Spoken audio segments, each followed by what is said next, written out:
Funding for the Iowa Girls High School Basketball Championships is provided by The path to greatness starts early. The Iowa Farm Bureau believes in Iowa's youth and their pursuit of greatness. That's why we're proud to be the title sponsor of the Iowa Girls High School Athletic Union. Each student's effort is important, and when one rises, we all rise to a better Iowa. Whether you live in rural Iowa or in the big city, the Iowa Network Services family of companies and your local provider are working together to keep you connected by offering technology and business solutions like internet, data networking, and other business services. The INS family of companies keeping communities connected today and tomorrow. Fairway, along with Mondelez Nabisco, Wells Blue Bunny, and Frito-Lay, is a proud sponsor of the 2014 Iowa Girls High School Sports Championships. We congratulate all the schools and student athletes participating in this year's Girls High School State Basketball Championships. Fairway, proud to care for the places we work and live.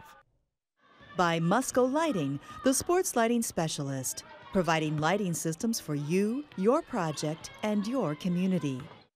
Iowa banks know you want honest advice about how to best reach your financial goals, whether it's financing an education, buying a new home, growing a business, or funding retirement. Iowa Banks, Iowa Values. MyIowaBank.com. Mid-American Energy, diversifying the ways we generate electricity by investing in wind generation capacity in Iowa. Information is available at midamericanenergy.com. Mid-American Energy, obsessively, relentlessly at your service. You may know right where you belong. Helping you get there is our job. At DMAC, we connect what you want in life to what you do for a living. With more than 150 programs, transfer degrees, and short-term certificates, DMAC can position you for a great career.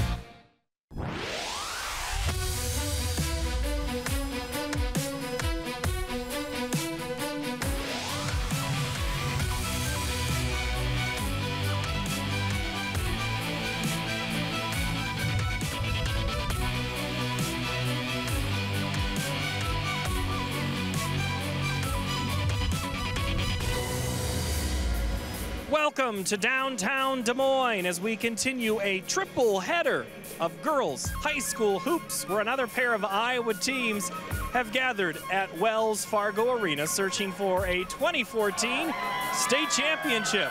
Thanks for joining us on our second night of live girls basketball tournament coverage here on statewide Iowa Public Television. Hello again, I'm Paul Yeager, and throughout the night, IPTV Sports will continue to bring you highlights, analysis, and features from right here on our on-site sports desk. And we'll make sure to showcase all the pageantry of the Iowa Girls High School Athletic Union Iowa Farm Bureau State Basketball Championships. But first, let's head down courtside with BJ Shaven and Laura Leonard. They had a great one in 3A. Let's talk about the 4A one now.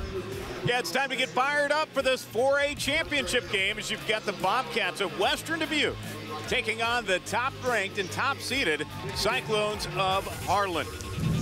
With Laura Leonard, I'm BJ Shaven, and Laura, what a matchup we have for everyone in Class 4A. This is really a great sandwich game, if you will, for the triple header, because these two teams are really going to go at one another. Well, I think they really are, and the one thing that Western Dubuque needs to do is they need to guard against the turnovers. They've turned it over a lot in this tournament, but they're in this title game in spite of all of that. And I think what Harlan needs to do, they need to get the ball inside. They need to establish that paint, and that's where they've been living most of this tournament, is on the inside game. Western Dubuque trying to go for their first championship since they won the first 5-player title back in 1987. And for the Harlan Cyclones, well, it's been Heartbreak City for them twice before. They have 5 starters who were on the state championship volleyball team, but they're also in search of their first ever girls state basketball championship. So here we go. That's what's at stake. A 4A title and a lot of history here tonight at Wells Fargo Arena as they are fired up for Western Dubuque and Harlan. Let's go to the presentation for the Iowa Bankers Scholarship with a public address announcer, Joe Hammond. Tournament, the Iowa Bankers Association presents the Student Athlete Achievement Award to a student athlete who excels on the court, in the classroom, and in her community. The recipient receives a $1,000 scholarship to the college of her choice. Presenting the 2014 award is Janie Norton of Great Western Bank in Carlisle. the 2014 Student Achievement Award. The winner, Mary Grace Watchell from Carlisle High School.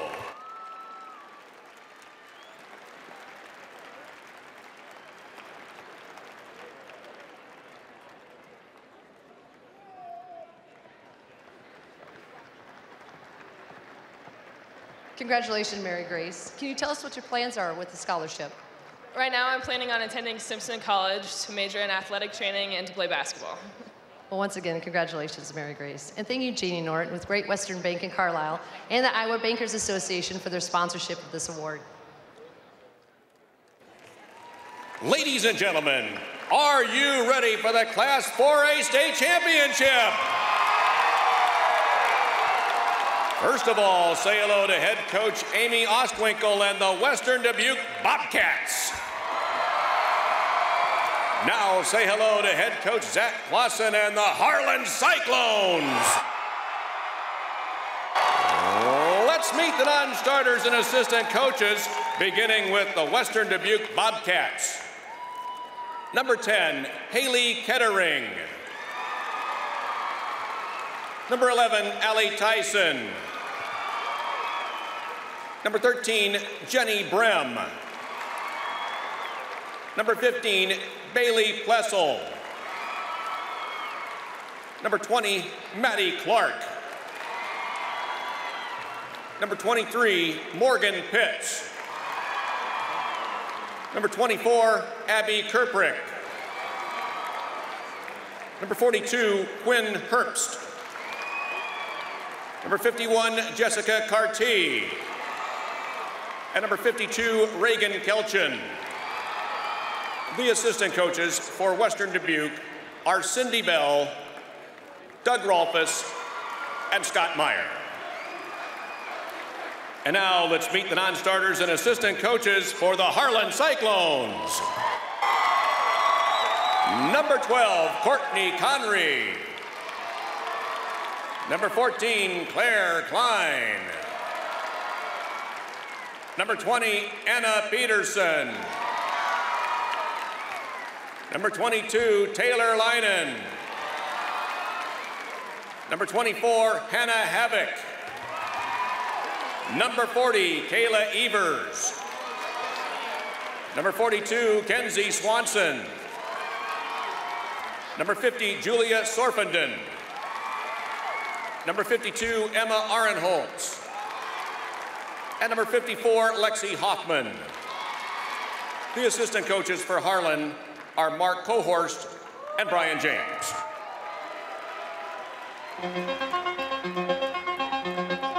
And now, ladies and gentlemen, are you ready for tonight's starting lineups?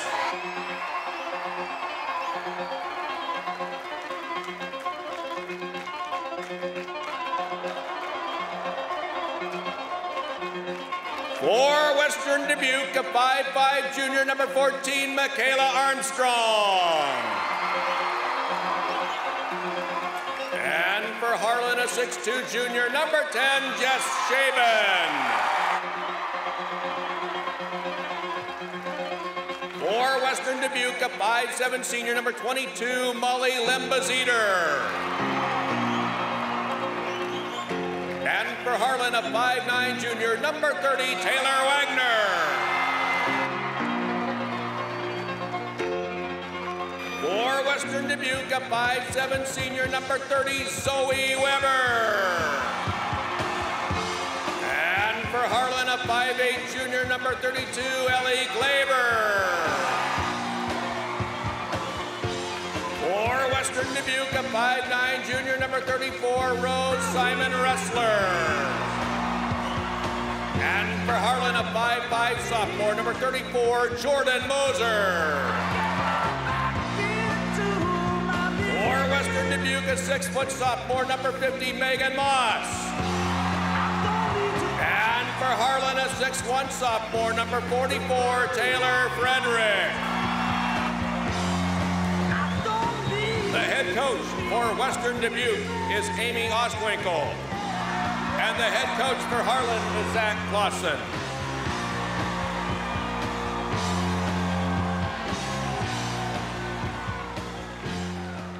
The floor officials tonight are Royce Raniger, Dave Schoenrock, and Jason Slaughter. Welcome Western Dubuque and Harlan to the 2014 Iowa Girls State Tournament. It's time to go. Harlan against Western Dubuque. The Cyclones will be wearing their home white uniforms with red numbers trimmed in black. And for the Bobcats, they're away blacks with red numbers trimmed in white. We are ready to go. Your starters for Western Dubuque: Armstrong, Lemzeter, Weber, Simon Ressler, and Moss. And for Harlan, it'll be Shaben, Wagner, Klaver, Mosier, and Frederick. It'll be Shaben and Moss in the center circle, and this one is underway. Harlan controls it. They want to go up-tempo and not get in a slow-down game. In this 4A tournament, there has not been a team that's averaged better than 50 points a game. Harlan actually leads all 4A scoring teams, averaging 48.5 per game. So one of the things that Zach Clausen told us, Laura, was the fact that he wants to go fast, and he does to the hoop right there as Jordan Mosier puts it in for two. They do a good job of spreading the floor that time, and they were very patient, got the dribble drive, and got the alleyway. They did a good job of getting that set up for the first bucket.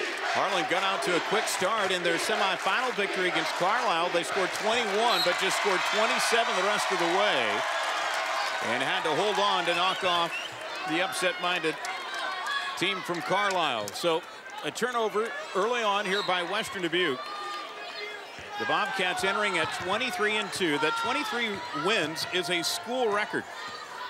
Let's take a look at the Harlan keys. What they need to do is establish inside, and that's what they're doing right there. Get the ball down low and get inside and get the easy points, and then no second chance points. They don't want to give up any second chance opportunity. They gave up 18 second chance points to Carlisle. That was Taylor Frederick with the bucket. The sophomore averaging better than 13 a game. As the Bobcats trying to size up this tall Harlan lineup, and driving it and getting the deuce is Molly Lemzeter. Lemzeter just did a great job of stepping through two defenders to get to the rim. To the corner, the three from the side. Can't get it to fall. Was Klaver's shot, and here come the Bobcats. You can see where they got the dribble penetration, draw the defense in, and kick it out for the shot. You'll see that a little bit tonight out of Harlan. And the Bobcats rather methodical offensively as Moss fires the three. She can do that. You know, they've only scored 60 points or more in just 3 games this year. The pace really not at where they would want it, as Harlan tries to go inside, and it's stolen away by Western Dubuque. Simon Ressler came away with it. Got to have a little bit better spacing on the inside. Try to make that pass. Lemzeter going to be picked up by Klaver. That's the top defender for Harlan.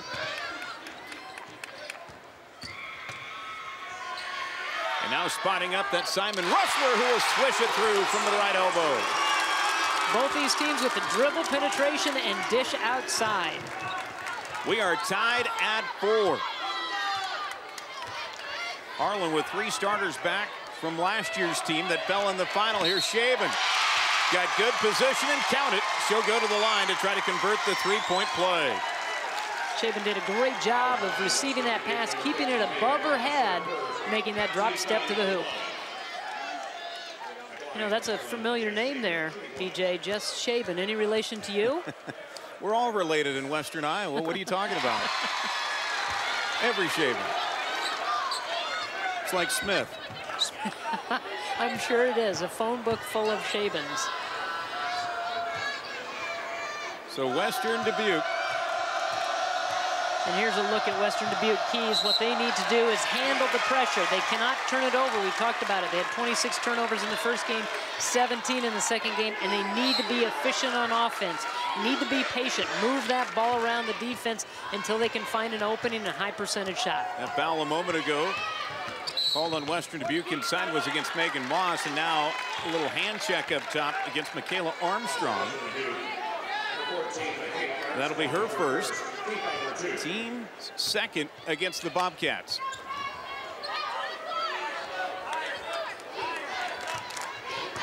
So here's Wagner. We'll get it inside to Shaven. Can't get the shot to fall. And Shaven going to be called for the foul going over the back.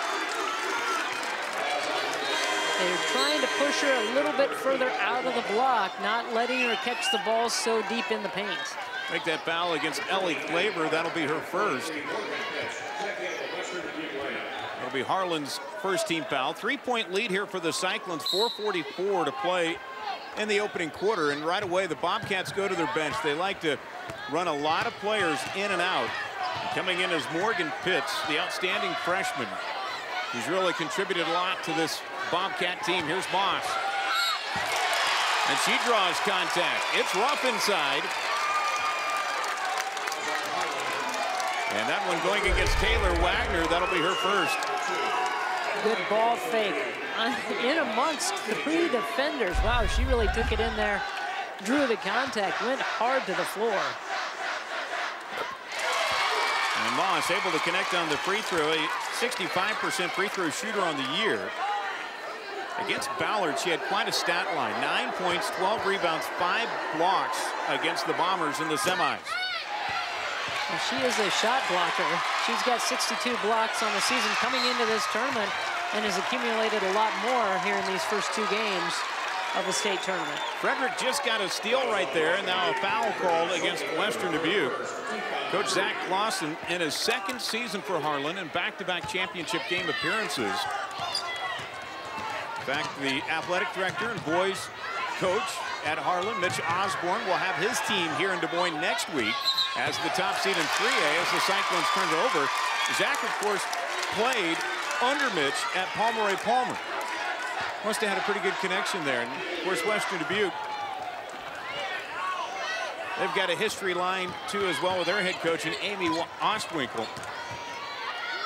Also known as Amy Helly, played basketball at Northern Iowa. Moss inside, fouled on the play, and will go back to the line. The fouls are really starting to mount in this one. And it looks like right now Western Dubuque very intent on trying to get the ball inside, seeing if they can get some foul trouble, get a little bit of that height out of the lineup for Harlan. Taylor Frederick picks up the foul. That's her first. As Moss sinks the free throw and an opportunity to tie it up here at 7. Don't expect to see a lot of perimeter shots in this one too as well. Each team likes to go inside. Well, they have the personnel to do it. You have to work your offense and your defense according to what your personnel is, and both of these teams have a very good inside presence. So why not start there and establish that early on in the game and then see what happens and see how you can adjust your game plan. Harlan with the 1-point lead. Will go to work. That's Moser, and will have it taken away by the Bobcats. Up with it is Pitts. The freshman will slow it down. Now to the side. Clark drills the 3.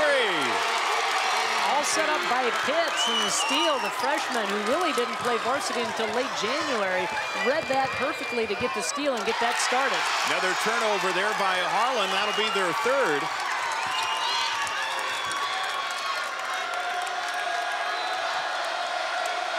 And from the top, Pitts is going to be whistled for traveling. That'll be the 4th turnover here on Western Dubuque. There's a good look at the ball movement around the outside of the defense. And Harlan was not able to adjust to get out and challenge the 3-point shot. Well, there's a reason why Western Dubuque has rattled off a school record. We mentioned 23 wins, but they had a hot streak through much of the season where they registered 15 straight wins, which was also a school record. And now a foul here called underneath. Speaking of hot streaks, how about Harlan? 25-0 in this one, which also sets a school record. Well, both of these teams have played at a high level all season long, and that's why they're here vying for the state title. Wagner into Shaben. Inside of 3 to play in the quarter. Klaver trying to go to Shaben, goes up high and uses her 6'2" frame to put it through. Tied at 9 here. No, I said it before, one of the things that she does so well is keep that ball up above her head, doesn't bring it down, A lot of times the center will bring the ball down around their waist, allow the defense to come in and strip the ball or tie him up. Taylor Lynan now into the game here for Harlan. One of the 3 seniors on the squad. How about that 19-footer? Just drilled by Rose Simon Ressler. Western Dubuque and Harlan shooting lights out here, Laura. 80% from the floor for Western Dubuque, about 67 for Harlan. Yeah, both of these teams really no nerves at all from either one of them. Now a charge will be called against Taylor Wagner. That'll be her second. And the Bobcats of Western Dubuque have a 3-point edge here. Well, Wagner is their floor general, and she's able to create off of the dribble either for herself or getting her teammates involved. That time just got a little too aggressive and picked up the charge. Anna Havoc now back into the game, for the first time for Harlan, a 5'5" senior. Who will spell Wagner. Might have to sit the rest of the half with those 2 fouls. Inside, here's Moss trying to work it in on Shaven. And the shot altered, so Harlan back up with it. And that's going to be a good matchup to watch all game long. Those two going at each other on both ends of the floor. Foul will be called, and going to the line will be Taylor Wagner there to shoot 2 with 1:40 to play here in the opening quarter. And they just attack. They put the ball on the floor. They go right at Simon Ressler, and they're able to pick up a foul on her. And so fouls starting to mount for both of these teams. Wagner able to hit the free throw. And now Harlan will have 3 seniors out on the floor. And Anna Peterson, Taylor Lynan, and then Hannah Havoc. Their starting 5 is all underclassmen. And check that now as Klaber will come back into the ball game here for Lynan. Western Dubuque with a 1-point lead. Well, they do have nice balance. You talked about the fact that they have 5 starters that are underclassmen, but you can bring in a mix of seniors, and so you have some experience coming in off the bench. Jordan Moser in for Wagner, who will sit with those 2 fouls now. Tied at 11. And each team shooting lights out here. Good start, but some turnovers and fouls are really held down the score, if you will, as Simon Ressler rises up and knocks one down. You know, she's just kind of that spot shooter. They get her the ball and she sizes it up. They aren't rotating out to get a hand in the face, and she's just firing away. Simon Ressler was 6. She scored 21 points in the victory in the quarterfinals against Heelan. And this one will stay with Harlan.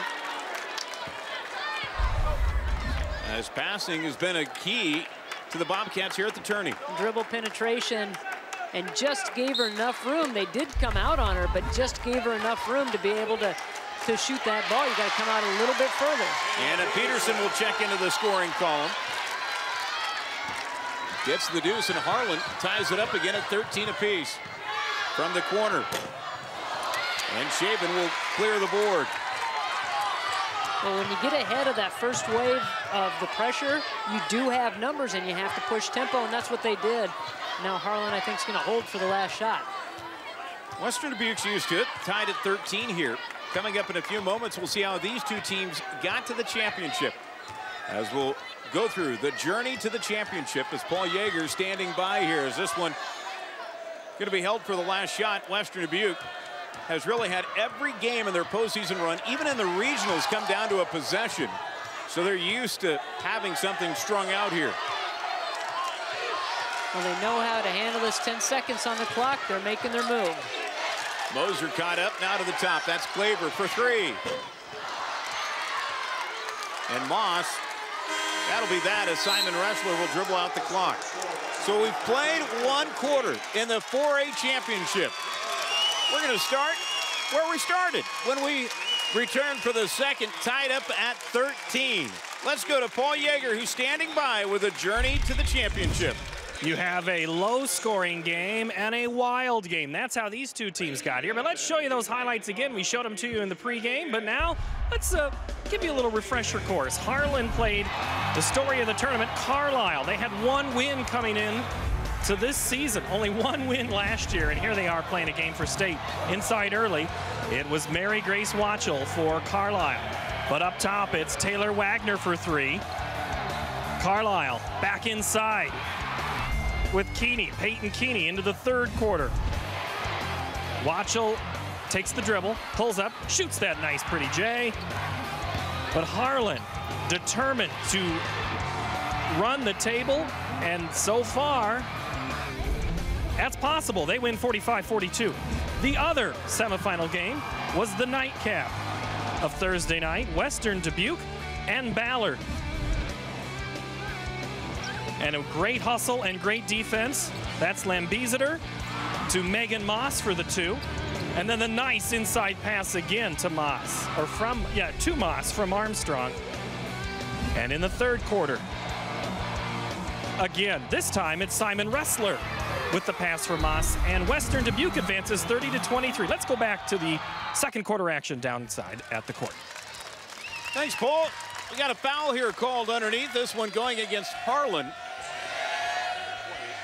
As picking up the foul was Anna Peterson. That'll be her first. The team foul starting to mount for both of these 2 squads. 5 each, tied at 13 here, 10 seconds in to the 2nd quarter.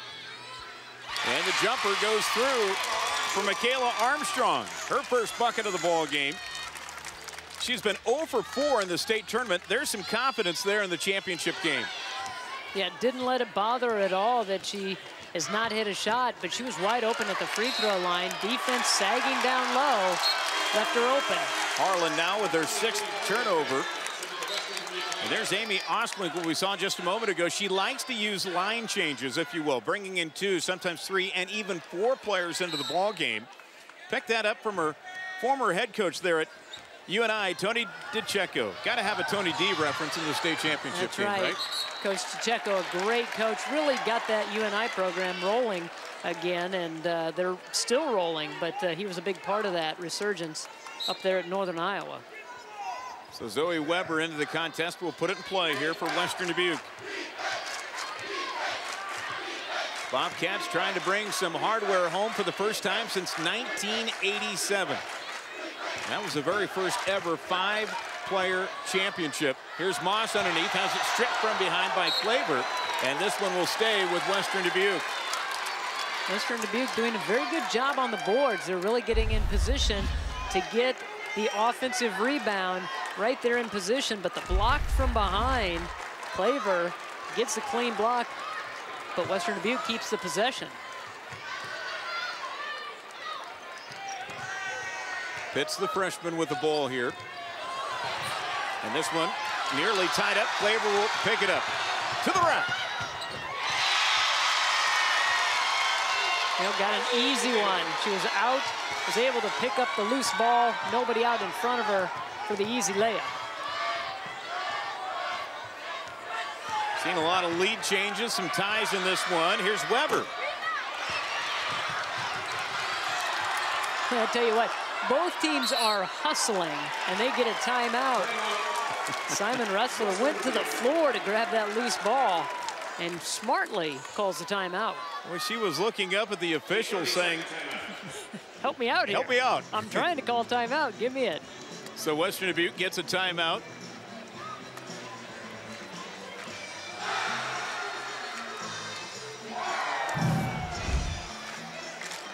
Well, we want to tell you with sizzling new episodes exploring fresh ingredients grown in Iowa, the passionate producers who grow them and the creative chefs who cook with them. Season 3 of Iowa Ingredient premieres coming up on April 4th.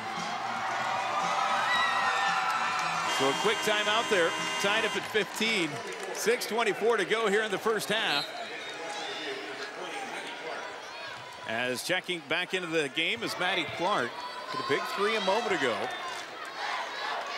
They're face guarding right now. They're going man-to-man, but they're face guarding and helping out, but they're going straight up on Simon Ressler. And a travel called here on Moss.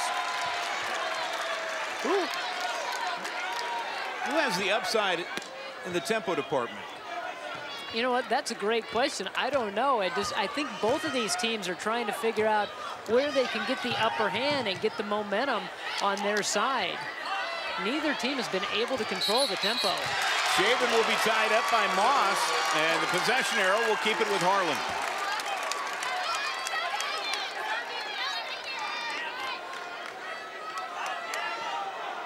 Look for a little lob inside to Shaven, maybe. Here's Wagner. She'll do that. Jess Shaven now with her 6th point of the game. And a foul here called in backcourt against Jordan Moser. That'll be the team's 7th. Or make it their 6th. Trying to get a little aggressive, trying to get a quick steal. Little things like that can maybe shift the momentum. So you try to gamble a little bit to see if you can make a play. So the turnovers have been mounting for both. The field goal percentages remain high. They just haven't been able to get many shots off. Simon Ressler guarded by Claver. Now to Moss. With good move to the inside. The swim with the right hand. Well, they came down to double team, and then a third player came as well to triple team. She was able to step through that, and Shaven with a nice move to the hoop. Gets the answer back on the other end, and this one, officials are going to talk it over, and it will be Harlan basketball here.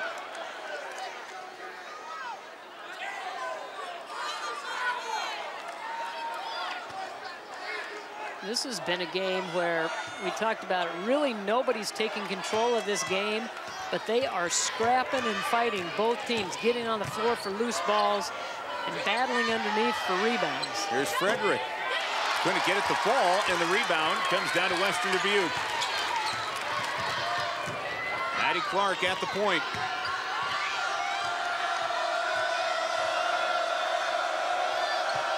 Trying to bring everybody high and create some space down low. That ball bounds long, and they get another opportunity. Another offensive rebound for the Bobcats. Now from the top, the three in and out for Lebenseder. And the Cyclones control the basketball and the 2-point lead here at 19-17. Claver goes back inside to Shaven, her 10th point of the night. You got to get some backside help. She does a great job. They're fronting her, and she pins the defender, calls for the ball with those long arms, able to haul it in, and the defense didn't rotate over to get on the backside. And Zitter able to can one from the outside, make it Maddie Clark, her 2nd triple of the ball game. Their best 3-point shooter, and Maddie Clark, the junior. Harlan's lead down to 1. And they had the high-low that time with Frederick and Shaven, but they didn't give her the ball. And Frederick able to pound one home from the right block. Just worked a 2-player game on the right side of the floor, and Frederick repositioned herself into the low block. And a steal by Harlan. They'll try to kick it out ahead. Simon Ressler will track it down. Good hustle that time by the junior. Now here's Moss spotting up. Why not? From 17. And Western Dubuque pulls a little closer just when Harlan wants to run a little bit. Here come the Bobcats. Every time they get a little bit of a lead, Western Dubuque comes right back. Shaven will go to the line here. A foul on Moss. Megan Moss coming into this tournament 0 of 1 from 3-point range. But, you know, when we talked to Amy Ostwinkle, the head coach of Western Dubuque, she said they will put her out on the perimeter. And she obviously has that range because she knocked that one down, had great form and nothing but net. But only 1 attempt on the season coming into the tournament. But knowing that she's a threat and that she does have that kind of range, she knocks one down, that's going to change your thinking a little bit defensively. Bobcats go to their bench. Checking in is Jessica Carty. Shaven at the line. Hit the first one, a 73% free throw shooter. And according to Zach Clausen, she really stepped up in the locker room during the halftime of the game against Carlisle and told her team, we are not losing this game. Well, she's vocal when she needs to be vocal. She's a leader on the floor, sometimes a quiet leader, but will speak up when she needs to and when she thinks her team needs to hear her. Shaven with another rebound, and a foul here called against Western Dubuque. And really a hard punishment for the crime for Michaela Armstrong as she took one into the chops. Just trying to be sneaky and stay in that passing lane to see if she could get a quick steal. And just as right there, you're right, she just got one right to the jaw. So Taylor Wagner to the line. Had a team high 14 points the other night against Carlisle. Right at 51% on the season. Can't get that one to fall. And a foul on the rebound by Frederick.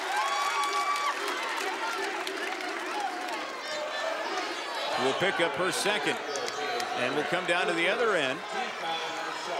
Boy, two great communities, and I know that they have a Knights of Columbus free throw shooting clinic at both. This is really breaking out to be one here in the first half. Well, it's a physical game. I mean, it really has been physical from the opening tip, and that's why we're seeing these teams go to the free throw line.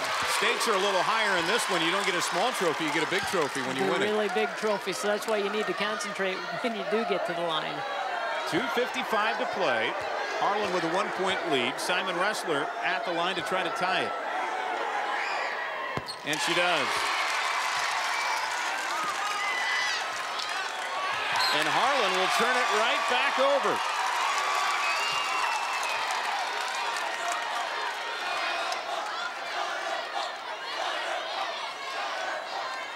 So we've got a tie game, and the Bobcats trying to get another lead here as this one is swiveled back and forth.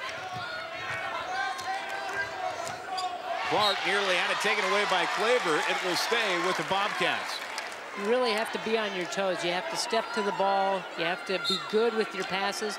And both of these teams defensively may be gambling a little bit. You got to throw in a ball fake every now and again. And another turnover here by Harlan.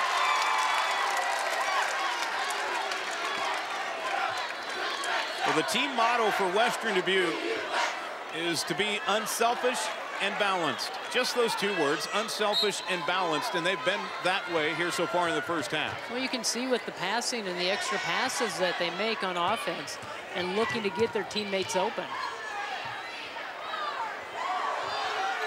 Here's Clark, who's had the hot hand from the perimeter, will go inside to Carty, and she's going to be called for a travel. A lot of turnovers in this one. And Carty just had the defender on her back. Little hop step right before she made that move into the lane. 2:30 to play here in the first half. We're all knotted up at 24. And it will stay with Harlan.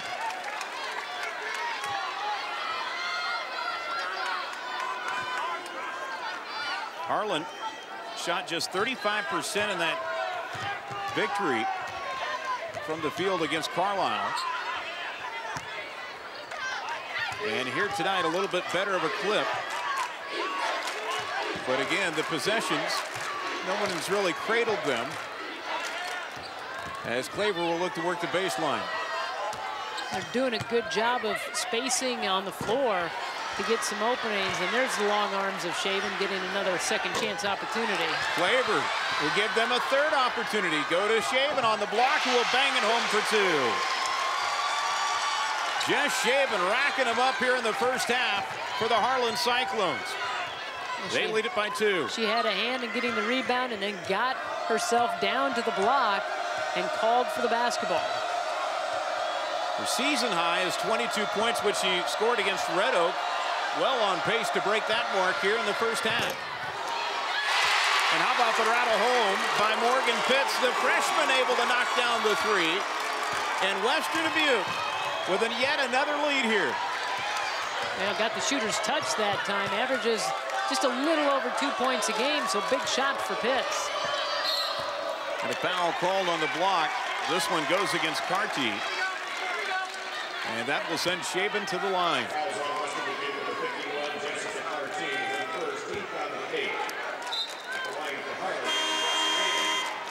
And Western Dubuque back to their bench. Molly Lemzeter will check back in. Now, Harlan last year in the state title game had a couple of players on the all-tournament team. Jess Shaven, one of them. Taylor Wagner, another one of them as well. Shaven, an Iowa State volleyball recruit, just a junior, but declared early that she wanted to play for Christy Johnson Lynch, who's having quite a state basketball tournament Yeah. with the recruits that she's brought in. Don't you think that Coach Bill Fenley might be knocking on that coach's door and saying, hey, just, you know what, can we split them? Can we have them for both seasons? The all-tournament team player, the captain, Alexis Conaway in Class 3A for MOC Floyd Valley, also going to Iowa State to play volleyball. 28-27, Harlan with a 1-point lead on the ball here. And a timeout going to be taken here by Zach Lawson and Harlan.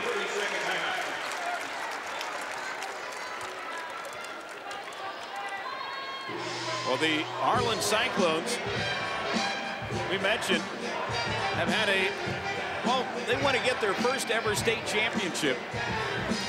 As they're trying to battle their way through here the first half, they've got a 1-point lead. Let's listen in on head coach Zach Lawson in the huddle. Okay, set that second screen. Set that second screen. Don't force the ball inside. We're going to go at 8 seconds. Okay, at 8 seconds. No dumb fouls. Don't get over the back. Nothing like that. Let's finish strong. Team 1 to 3.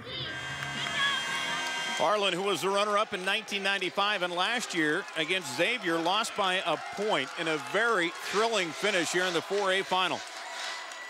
And they had 3 performers that stepped up big in that ball game. Wagner was 16 points, Shaban 13 points. She had 19 rebounds in that title game a year ago, and 4 block shots. Frederick had 10 points and 9 rebounds.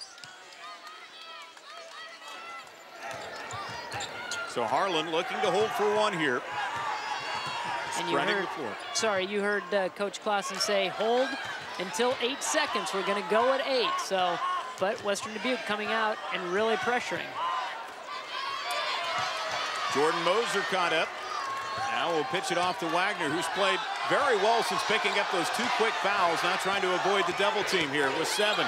Wagner driving it and fouled and will go to the line. Well, they did exactly what they wanted to do. They started the motion with about 10 seconds on the clock, got the dribble drive. Wagner got inside, got the contact. So Wagner able to hit the free throw. Well, coming up at the half, we have some festivities for you don't want to miss. We're going to honor the 1964 team in the Hall of Fame, plus the E. Wayne Cooley tribute. We've got first half highlights, analysis, a lot more. That's all coming up at the half. Wagner able to key in the free throws here. Harlan with a 3-point lead, 30-27. And here comes Western Dubuque. At the horn, they'll lob it up. Carty can't get a shot off as Pitch was trying to lead her, and that will be that. Harlan at the halfway point. Halfway home to trying to get their first ever girls state basketball championship. Has a 30-27 lead as Western Dubuque's team is really battling here. Let's go to Paul Yeager, who's standing by. Paul? Thank you very much, BJ. And we're going to be joined here in just a moment by the coach of the Western Dubuque Bobcats, Amy Ostwinkle, and find out what she thinks about this first half. We have a lot of stuff going on. Coach, it was close there, a lot of lead changes. What's going right for you? Our defensive pressure is kind of where it needs to be right now. They're getting into their bigs, which we kind of need to eliminate. You know, we need to put more defensive pressure on their guards and it really extend out more. But just crashing the defensive rebounds, and then offensively, we're getting some good looks on the inside as well as the outside. And Shaban continues to have her points inside. You're going to have to maybe change things up on her. Yeah, we're going to have to make sure we have that weak side. I think our posts are doing a great job of covering her on the front, but our weak side isn't there quick enough right now, so we'll just have to make some tweaks in second half. You're having good shots there by Simon Ressler. She's been big for you. Yeah, she knows what to do when she has the ball in her hands. We just need to have a little more spacing offensively and keep moving the ball. All right, Coach, and also Morgan Pitts also had another couple of big moments here for you. She did. She's really been stepping up the last couple games. We really need her to step up in the second half and look for her shot, and she can do that. She's quick, she's long, she can really get to the bucket. Coach, thank you very much. All right, thanks. It's head coach Amy Ostwinkle of the Western Dubuque Bobcats. They trail 30-27. Let's take a moment now to look back to a team from 50 years ago from West Monona and some of the highlights from when they played this legendary game. Ball is in the forecourt of West Monona. Mankenberg scores first. Sheasley to Mankenberg to Sheasley. A beauty. You can't stop one like that. Against Mankenberg. Now they scrap for it, and Sheasley comes up with it. Back to Sheasley again. Loose on the court, and it is stolen away by West Monona. West Monona fans starting to go wild. Mankenberg scores. West Monona has the ball. And the lead is taken by Sheasley. This place is going absolutely mad. Second one by Dean is good. There's the ball game. Dalbavani will throw it in, and there is the end of the ball game. And look at this scene down on the floor.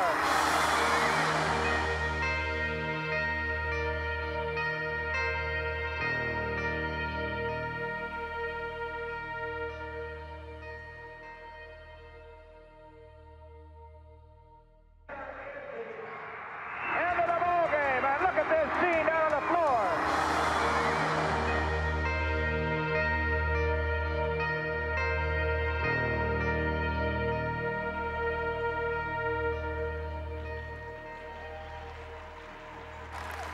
West Monona School District was just in its second year as a reorganized school district. In their first season playing together, the Spartanettes enjoyed a stellar season, only to lose a heartbreaker to Shaler in the postseason. The loss motivated the team to make 1964 their year. Led by no-nonsense coach Marv Murray, who instituted a 9 p.m. curfew with no dating during the postseason, the Spartanettes rolled into the state tournament unbeaten and ranked #1 in the state. West Monona steamrolled its first 3 state tournament opponents, defeating Guthrie Center, West Marshall, and Everly by an average of 24 points. However, the Spartanettes met a formidable foe in South Hamilton in the finals. South Hamilton owned a 10-point lead with 4 minutes left to play when West Monona rallied. Taking advantage of missed free throw opportunities, the Spartanettes took the lead with a Sherry Mankenberg basket with 33 seconds remaining to complete the dramatic comeback. 2 free throws later, and the Spartanettes were the 1964 state champions with the 70-67 victory. Let's welcome this great team back to the state tournament center stage. Presenting this year's honor team, the 1964 West Monona Spartanettes. Sherry Mankenberg, Carol Sheasley Groves, Mary Cartmel-Rubel, Regina Wolpert-Ratino, Diane Zima Carwer, Pam Beadle Epperson, Jerry Heisterkamp, and representing head coach Marv Murray, his daughters, Jill Hausman and Valerie Payne. Congratulations and welcome back, Spartanettes.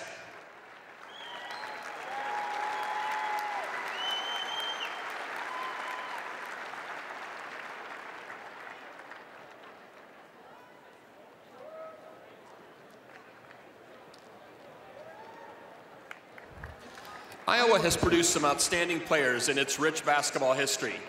Tonight, 3 more of Iowa's all-time greats are honored with induction into the Iowa Girls High School Athletic Union's Basketball Hall of Fame. Presenting this year's Hall of Fame awards, representing the Iowa Farm Bureau, is Craig Hill, president of the Iowa Farm Bureau. Today's first honoree was a 3-year starter for Sioux City North from 2003 to 2007. Helping the Stars reach 2 state tournaments. A first-team Class 4A All-Stater as a senior, she averaged 15.5 points, 5.4 assists, and 3.4 steals in leading North to the Class 4A state championship. She earned all tournament honors that year when she averaged a 4A best 19.3 points and 2 steals in tournament play. She went on to enjoy what can be argued as the finest career in the history of Northern Iowa women's basketball. After earning Missouri Valley Conference Freshman of the Year honors, She was a 3-time Missouri Valley Conference first-team all-conference performer and led the Panthers to a pair of NCAA tournament appearances. She finished her career as the Panthers' career leader in scoring with 2,081 points, was the career leader in three-point goals made, free throws made, free throw percentage, assists, and games played, starting all 136 games she played in. She was a 2-time Missouri Valley Conference Player of the Year and was the Missouri Valley Conference's Scholar Athlete of the Year in 2013. Ladies and gentlemen, welcome to the Iowa Girls Basketball Hall of Fame. From Sioux City North, Jackie Kalin. Jackie is currently playing professional basketball in Israel and is unable to be present to accept her award. Accepting for Jackie tonight is Jackie's high school coach, Kirk Walker. Congratulations.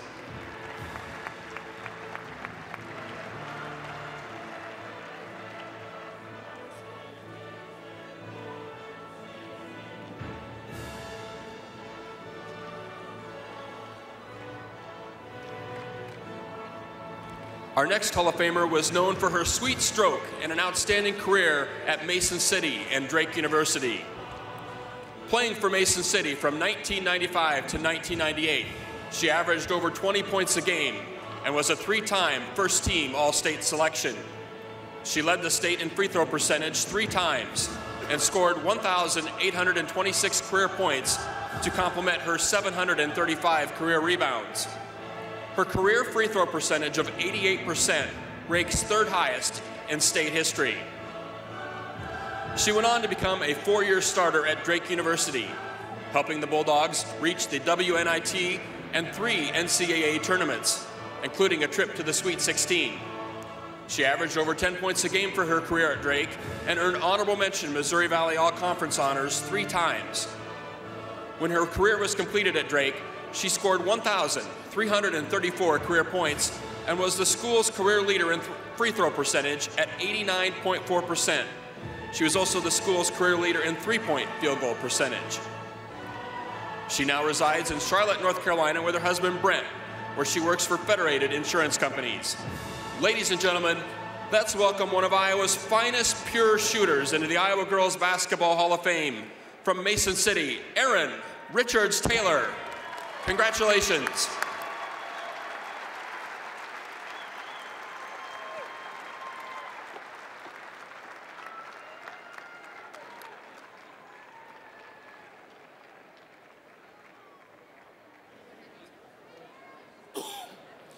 Our final inductee is making the Hall of Fame in her first year of eligibility. Starring at Southeast Webster Grand, she did it all. She was inducted into the Iowa Girls Softball Hall of Fame last summer after becoming Iowa's career stolen base leader and Iowa's all-time hit queen. She was also a multiple state champion long jumper. However, she really shined in basketball. She led Southeast Webster Grand to a pair of state tournament appearances, earning all tournament honors in 2008 despite playing just 1 game. A 2-time first-team All-State selection, she finished her career 2nd in 5-player history with 2,708 career points. She ranks 8th in Iowa history with 1,184 career rebounds and ranks 6th in state history in career assists. As a senior, she averaged 30.5 points, 13.4 rebounds, 8.8 assists, 4 steals, and 1.6 blocks a game, leading the state in scoring, free throws made and attempted, rebounds, and assists. After playing 1 year at the University of Pacific, she transferred to Grandview University and was a 3-time NAIA All-American. As a senior, she was the NAIA Division II National Player of the Year, averaging 23.2 points and 10.6 rebounds while leading the Vikings to the quarterfinals of the NAIA National Tournament. An outstanding student, she was chosen as the College Division Academic All-American of the Year in women's basketball. She now works in the Illinois State Athletic Department and just finished her 2nd season as coach at Illinois Wesleyan. Last summer, she married former Grandview baseball player Eric Watson. Ladies and gentlemen, welcome to the Iowa Girls Basketball Hall of Fame. From Southeast Webster Grand, Jennifer Jorgensen Watson.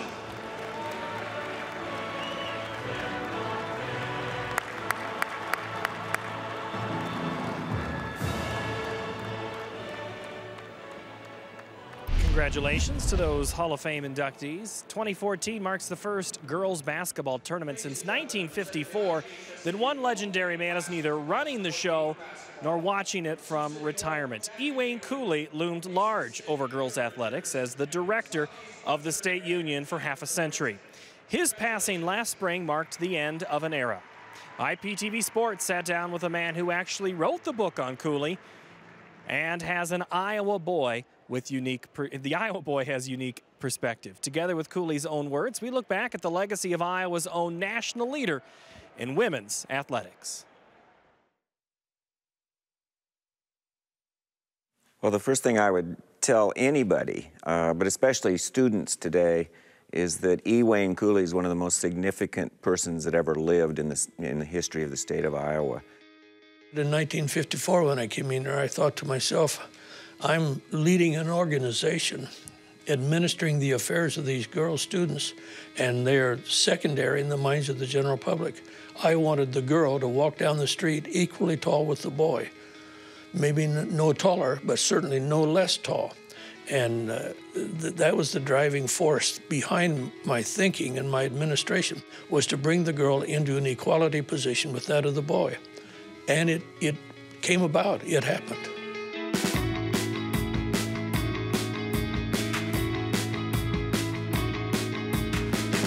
He was very forceful in insisting on that the girls had equal access to gyms, practice times, all of that, and so he did ruffle feathers. In 1954, when I came in here, I didn't know about Title IX. Nobody else did. There was no such thing. But the matter of equality for the girl was uppermost in my mind, and I never lost sight of that. The emphasis on women in sports is something new in most parts of the country, but not here in Iowa. The Iowa Girls High School Basketball Tournament is in its 57th year. When the rest of the nation was awakened 25 years ago by Title IX federal legislation that mandated equity for girls and boys sports programs in our schools, the other states looked around to see that Iowa was already 2 decades on down the road toward equity. It took someone who understood sports, but that was probably the least important part of it for Wayne Cooley. More important was that he understood the culture of Iowa, and that he knew of the importance of an equal opportunity in educational activities for girls as well as boys. He understood that and lived that. But then on top of that, he was a shrewd business person. I mean, a really smart operator in terms of finances. The critical piece about what made Wayne Cooley so successful is he was just a master showman. I mean, people referred to him as the P.T. Barnum of Iowa. He knew how to package and present events that the public would fall all over. And tonight, the fans in this vast auditorium will be joined by many thousands more watching on a huge television network reaching into 9 Midwest states.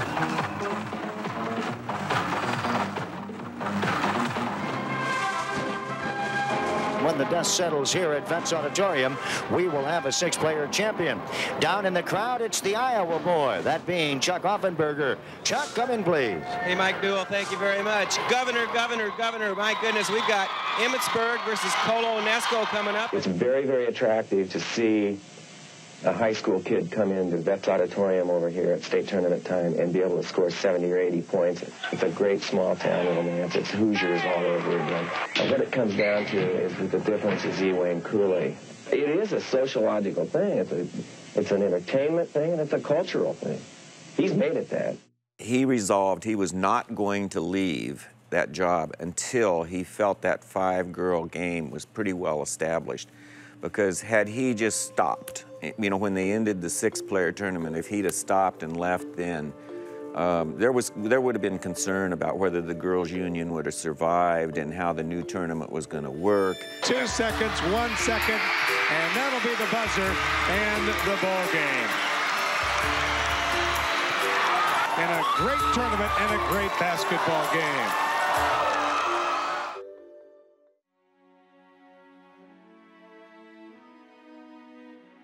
I went in and I just grabbed his hand. I said, "Well, Wayne, it's Chuck Offenberger." And he just kind of squeezed my hand a little bit.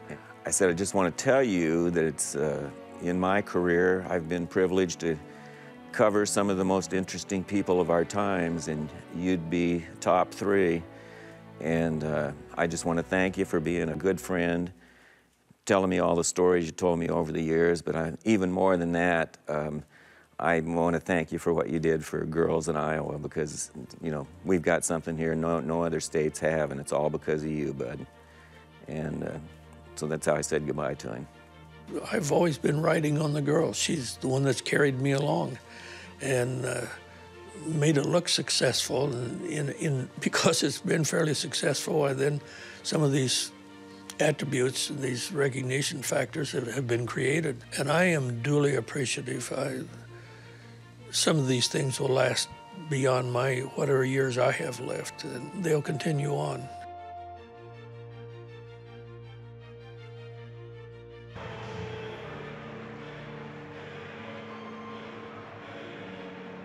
And another one of those traditions is the tuxedo sweep, and tonight, no different. The floor is clean, and they're ready for half number 2, but let's take a look.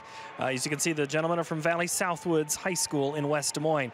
Let's take a look at those first half highlights. We had a good one. We still have a good one between 23-2 Western Dubuque and 25-0 Harlan. Early, inside, it goes to Taylor Frederick for the inside bunny. Western Dubuque comes back. They kick it to the right side for Rose Simon Wrestler. That's a pretty looking shot. Again, Wrestler gets the basketball. That's a spot-up J. In the second quarter, it was tied at 13 when they started. Quickly inside to Jess Shaben. She had a nice move there. They go back inside to Taylor Frederick. Turnaround shot is good. 2 very good post players for Harlan continuing. Western Dubuque would counter. 3-point shot from Morgan Pitts. 27-26 at that point, and we're joined now by the 2 coaches who know these 2 very well, Brian White from Carlisle and Kelly Anderson of Ballard. Gentlemen, good to see you. Let's start with you, Coach Anderson. Western Dubuque, what are they doing right so far? Well, one thing that they do very well is play defense, and they're doing a nice job on the bigs from Harlan, but they're also they're shooting from the outside a little bit more tonight than they did against us, and they've hit some of those. So, all right, thank you, Coach, and Coach White, great season for you, and very close. But what's Harlan doing tonight? Well, that 1-2 punch of Shaben and Frederick inside is pretty tough. And when you've got shooters on the outside, that makes it really tough on the opposing coaches, let me tell you. But Harlan's for real. All right, Coach Brian White from Carlisle, Coach Kelly Anderson from Ballard. Gentlemen, thank you very much. Next year, we'll see you down there, right? There you go. Sounds like a good plan. All right, let's go back downstairs. BJ and Laura have the second half.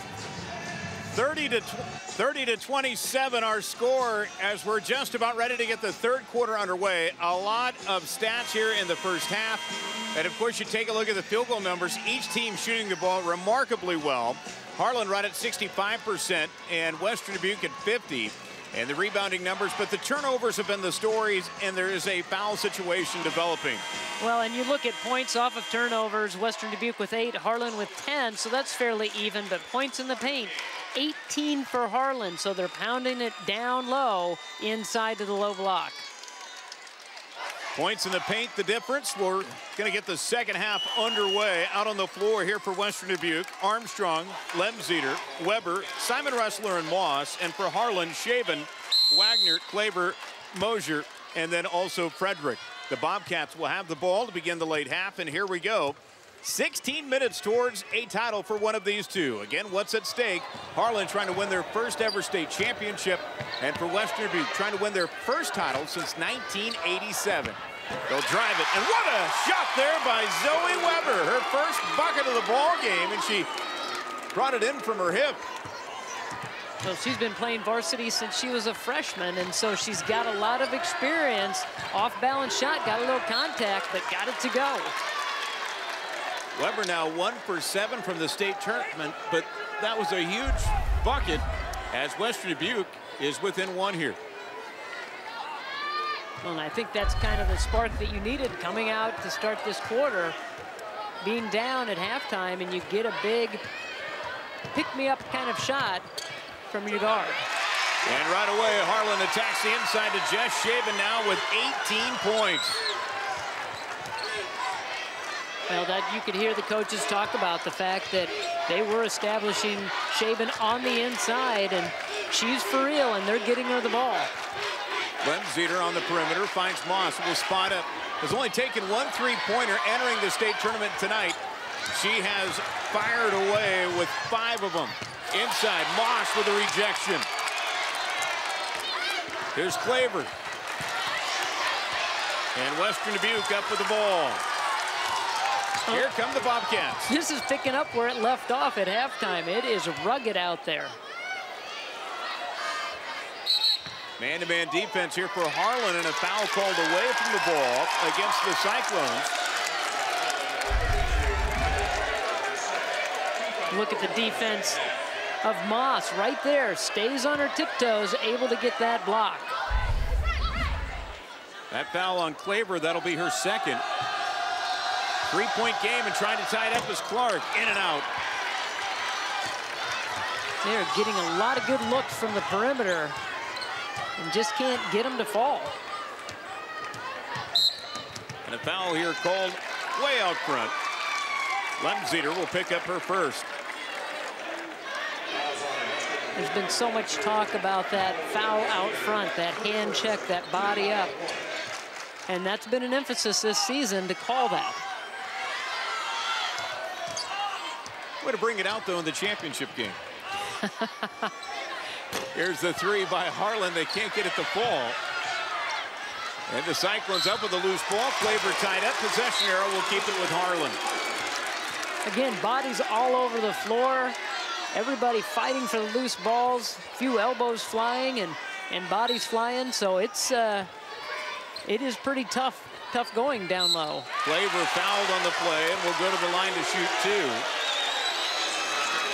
Harlan's game really isn't to shoot the 3, but they're 0 for 4 tonight. They have led the Class 4A field, shooting 45% from downtown, 14 threes entering this game.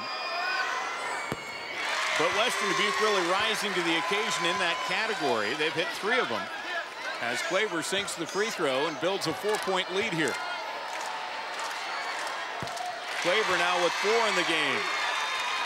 It's all about balance. You want to have a nice balance of inside, outside, not necessarily outside meaning a 3-point shot. You do want to have those 2-point shots on the perimeter as well.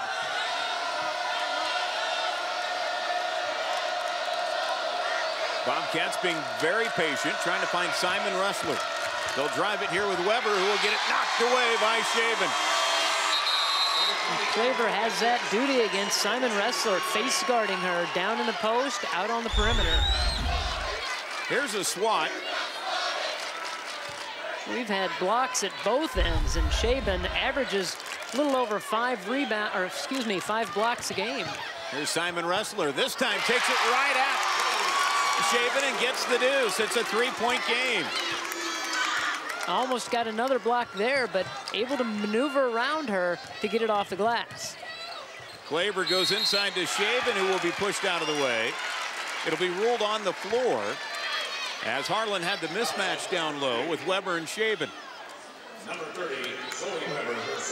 Zoe Weber had the front position on Shaven, just trying to back her down, waiting for some backside help, got the lob pass, and they got Weber in front. Now a timeout taken here by Western Dubuque as Coach Amy Ostwinkle wants to talk it over here. It's a 3-point game here with 5:19 to play in the third quarter.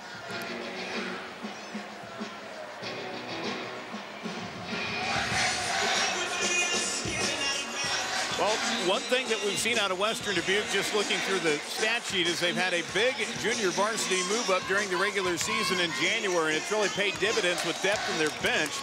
Let's take a listen inside of the bench with the Bobcats. After you pass, look to cut hard, use your quickness to get around her, okay? You use your quickness. The other thing, too, out of 4 out, is you can look to flash to that high post area. It's almost like we're in our corners a little bit. Extend it out. As you catch here, you don't always have to look to post up. Look to drive off there, look for the shot. Yeah, we're 55 defense, 4 offense. 4 offense. Okay? Huh? You're up. 3-point game. Coach Ostwinkle, who actually had her playing career at Maquoketa Valley, was an assistant at Cascade before becoming the head coach at Western Dubuque. And when she talked to us about that big JV move up, that really established a lot of player confidence as they rotate some new faces out on the floor. As Morgan Pitts is back into the game here, first time for the second half. Here's underneath. Frederick has it stolen away by Weber, and now a foul. Looked like Weber to strip that ball from Frederick. See the ball down low. She makes her move right there. Looked like all ball. And they called a foul on her. So Harlan will have the ball here. Actually, they registered against Simon Ressler, who will pick up her second. And Weber comes up with a loose ball here for the Bobcats. You can see Simon Ressler flashing to the high post. That's where they want to try to get her the ball, and you heard Coach Ostwinkle talk about that. Flash into that high post area. She does, and she draws contact. And that'll be the third personal foul here against Taylor Wagner. The second against Harlan here in the late half. And out she goes, and coming in is Hannah Havoc, the 5'5" senior.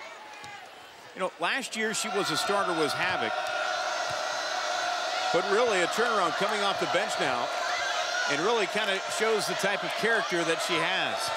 Yeah, her role's changed a little bit, willing to come in off the bench, still getting some playing time, and a big contributor to this team. So you're right, you have to have a big personality and confidence in yourself when you are moved to the bench from a starting role, but if you know what your role is, you can contribute at any time. Pitts can't get the shot to fall, and here come the Cyclones. Claver out ahead, here's Frederick, pulls up. And this one will stay with Harlan, last touch by the Bobcats. And they had the numbers and they had the break, couldn't get it to fall, and then three Western Dubuque players fighting for that rebound fell out of bounds. Anna Peterson into the ball game for Harlan. Coach Zach Lawson said that she's an all-effort player, and this might be her moment. In a game earlier this year, she went up against three players and got a concussion as she took a couple of elbows to the head. This one's getting rough. We'll see what happens. Well, they're battle-tested, that's for sure, both of these teams. Last touch by Harlan. The Cyclones will turn it over. The turnovers are mounting. Harlan with 12 in the ball game. Western Dubuque with 10. Well, they've been able to survive their turnover woes in the first two games Western Dubuque has, but they've kept the number down a little bit in this ball game. But when they've turned it over, Harlan has capitalized. So Moser running the point here for Harlan. Hit the game-winning shot against North Scott earlier in this tournament. She goes inside, and how about the high archer by Anna Peterson, her fourth point of the game. Just found her down low, isolated, was able to get the arch on that shot to get it up over the extended arms of the defense. Bobcats in need of a basket here. 3:13 to play in the third. And a foul here called against Harlan. This goes against Jordan Moser, who will pick up her third. The fourth team foul against Harlan. Kind of get the feeling that Harlan is used to this kind of a game. They've played them close throughout the tournament, and they were in this state title game a year ago in another close battle. So they have that experience on their side. Taylor Wagner will come back in to spell Moser.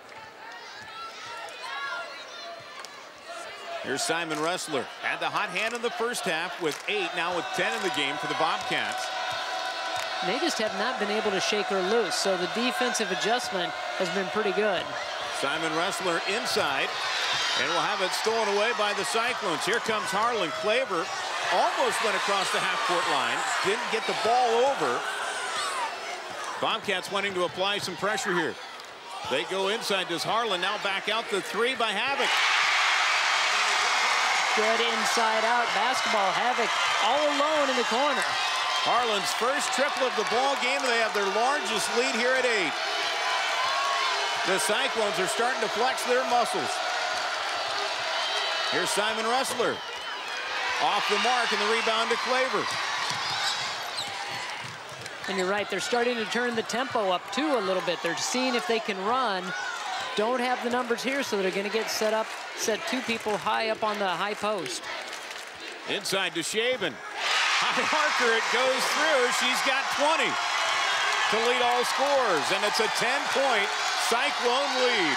And they set up the 2 players on the elbow, and they just curled Shaven down to the low block, worked the ball around, caught her in rhythm, and she got it off the glass. An 11-2 run here by Harlan.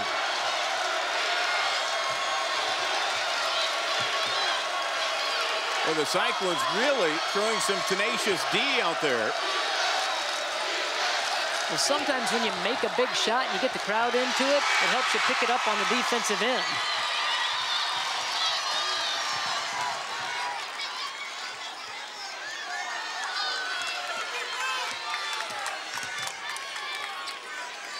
See if they're patient here and see if they go back inside.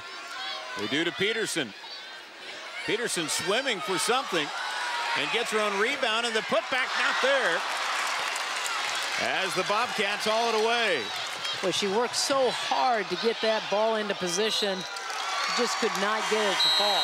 With 53 seconds to play here in the 3rd quarter, Harlan with a 10-point lead, and a full timeout will be taken here by Western Dubuque. You know, despite being a very young team, this team all this week and throughout the postseason hasn't seemed to get rattled.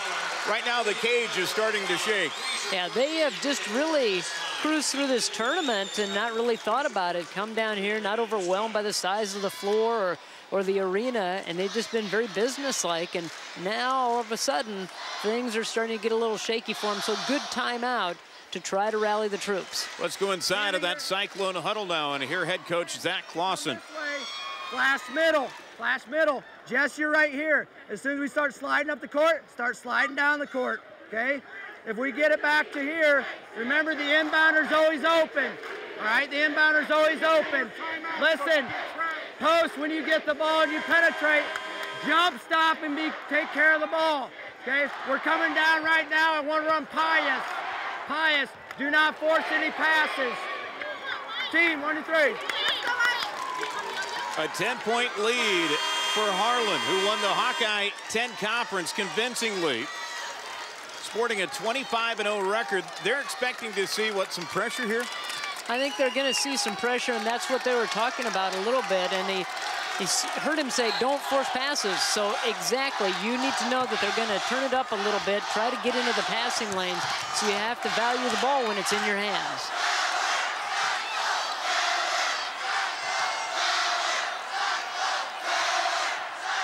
Harlan going to be very patient with the ball as they're starting to put the brakes on offensively with this 10-point lead.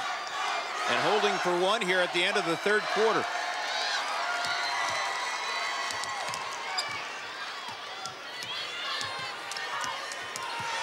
Boy, really working her hard. They're really making Wagner work up top.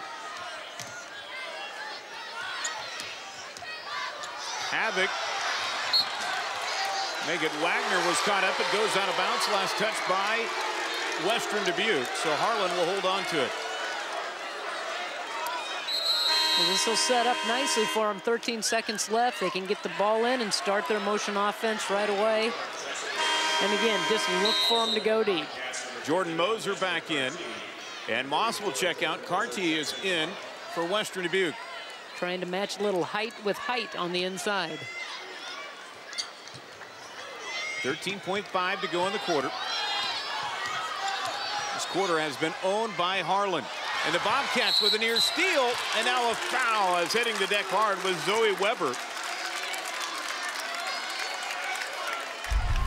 They were able to be up on their toes defensively, get a hand in the passing lane. They were being aggressive. They wanted to get that steal. That's going to be the 4th team foul on Harlan with 5 to go in the quarter. The Bobcats got to go here. The shot from the corner not there, and that will be it. So Harlan will take a 10-point lead into the final 8 minutes of play. Wow, these two teams from Eastern and Western Iowa, but how far did they have to drive to get to Wells Fargo Arena? Let's take a look.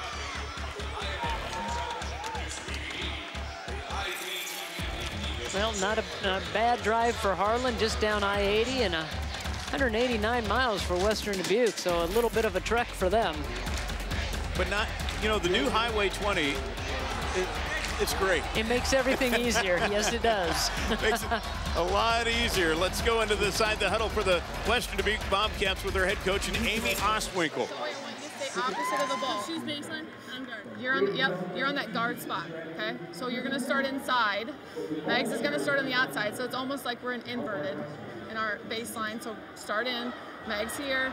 Michaela, you're gonna dribble over to this side. Megs is gonna come and set a screen for Rose. Megs, look to seal hard. As soon if we have to reverse it, then you're right into baseline off of it. Okay, guys, defensively, we are in 55. We need to extend the pressure. Okay, really extend the pressure. See those trap opportunities if you have them. Okay, rotate, go for the trap. They're gonna really look to spread it out. They're gonna look to spread it out. We gotta look for those traps. Let's go. Team on 3, 1, 2, 3. The Bobcats trying to win their first championship since 1987. And by the way, that 87 team who beat number 7 in the nation, North Scott, that year, 45-42. Members of that team actually visited with this year's squad prior to their departure down to Des Moines. And now they've got the challenge, a 10-point deficit against the top-ranked team of the state in 4A in Harlan. And the Bobcats with the ball first. Here's Simon Ressler. They ran just exactly like Coach Ostwinkle drew up. They didn't get what they wanted, so they rotated the ball and got the shot. Zoe Weber with the bucket, her 4th point of the second half. The lead down to 8. Here's Frederick. He's had to sit on the bench with some foul trouble. Pounds one home there, now with her 6th point of the night. Well, that's the name of the game, and they're trying to extend the pressure defense so they can't get that easy look inside. Headline of the night for Harlan offensively has been Jess Shaben with 20. Moss is 3 off the mark.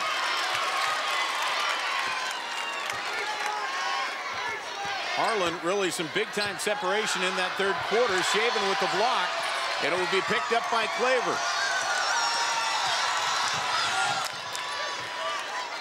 Heads-up basketball there by the Cyclones, slowing it down. You can afford to take some time here. Here's Moser for 3. Ring it up. And I'll tell you what, they're hitting a groove at the right time. They're catching fire, dribble penetration, and kick out for the big 3. Well, I think of all those communities that surround Harlan that helps make up Harlan community, Defiance, Erling, Panama, and Portsmouth, they might start to be, in Westphalia, they may start celebrating here right now, but Western Dubuque trying to have an answer here. Well, they get the big bucket, now they try to extend the defense. And a timeout going to be taken here by Harlan. 46-36.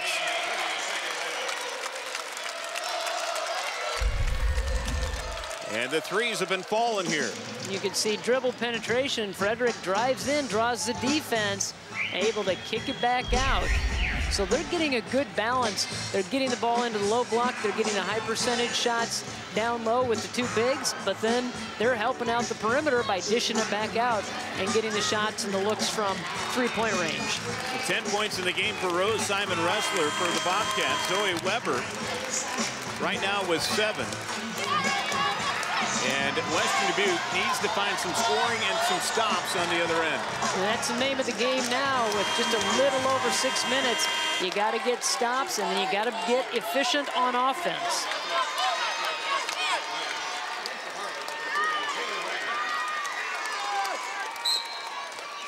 So Harlan with the ball out of the timeout. You know, their average margin of victory here in the state tournament has only been 2.5 points for a team that during the regular season have been winning their games by nearly 20. And tonight, really starting to open it up with their strengths, going inside and being strong. And now the perimeter game is starting to get going. So take a look at the 3-point numbers. Well, you can see that not a lot of them shot here in this ball game. Western Dubuque has taken 12, but on the Harlan side, not a lot of them. But when they've had the open looks, they've been pretty consistent.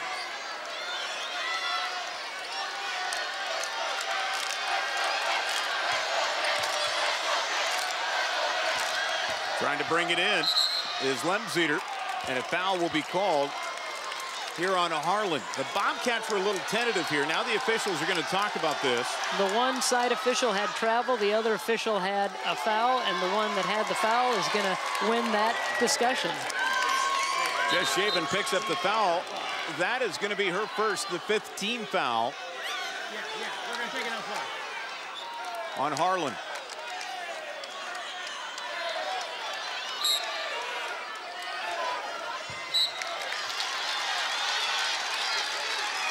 And if you're Western Dubuque, you want to be a little bit more up-tempo, just have that sense of urgency to start scoring.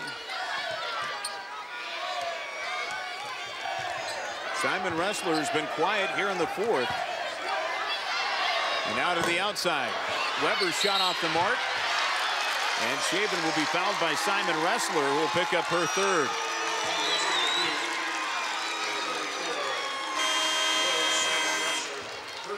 That's actually her 4th. Yeah, I beg your pardon, her 4th. 6th team foul here on the Bobcats. They're going to have to set her for a little bit. They're going to have to decide at what point in time you want to bring her back, but she's going to have a seat, I'm going to say, for maybe a minute or so, depending on which way this game goes, and they might have to get her back on the floor.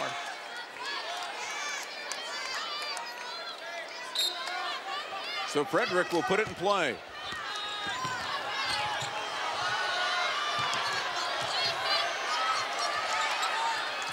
The Bobcats trying to crank up the pressure, and they do force a turnover as Harlan calls for the double dribble. Wagner just couldn't handle that pass, put it down, picked it back up, and then started the offense and got called for that double dribble. 14 turnovers by Harlan here in this title game. A near steal. This one knocked him backward, but it will be tracked down by Lemzeter. Bobcats need to hit the go button here inside of 5 minutes to play. Zoe Weber's open in that short corner, and they're not looking to her. Here's Moss. Boy, attacking the basket and count it. She'll go to the line to try to convert the three-point play. Well, a good dribble drive, a good take right at the high post, right into Shaben, leans in, draws the foul, gets the hoop. That'll be her 2nd. Moss with 8, make it 9.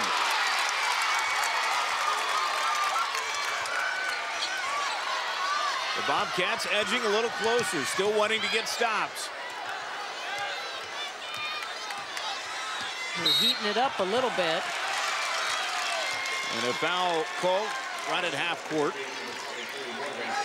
And this is going to put Harlan at the line. Going there is going to be Taylor Wagner. Again, we told you earlier, averaging just over 10 points per game. Here tonight, 4 of 5 from the line on the season, just at 51%. And the rebound to the Bobcats. So Coach Amy Ostwinkle going to go to the percentages to try to get back into this one. Well, if you can get results like that, you might see that happen again. This one knocked on the ground, will be tied up. Possession arrow will give it to Harlan.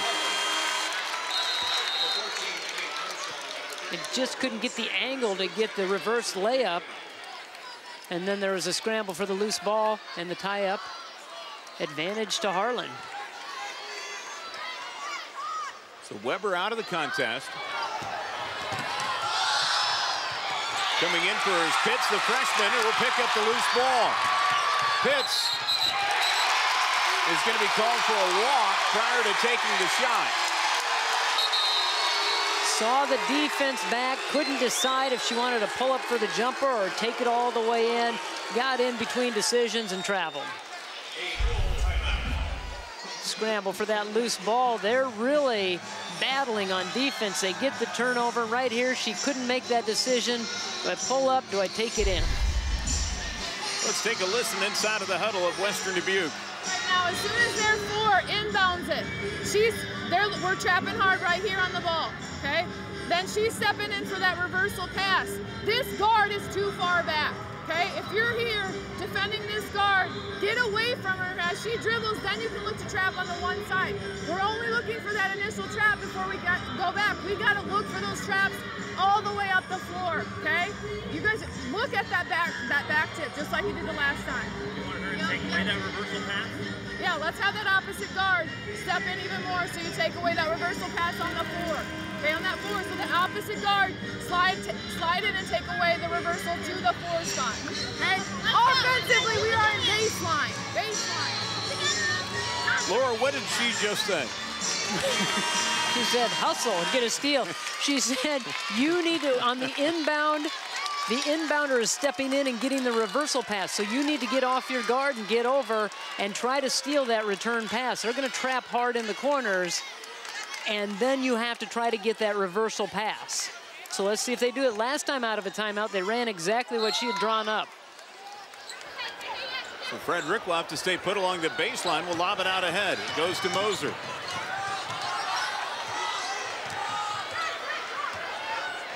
Moser at the point. They're going to spread the floor, work the clock, run a little motion. They're fronting Shaben down low, so they're not going to try to stick it in there, but now they reverse positions. Each team in the single bonus here the rest of the way, or at least at that point right now. And the Bobcats, well, they give up Frederick inside, who gets onto the block. That's a big bucket to move the lead back to 9. Well, that all happened because they got the screen up top, and then they didn't switch. They both went over into the corner. That left Frederick open to flash to the hoop.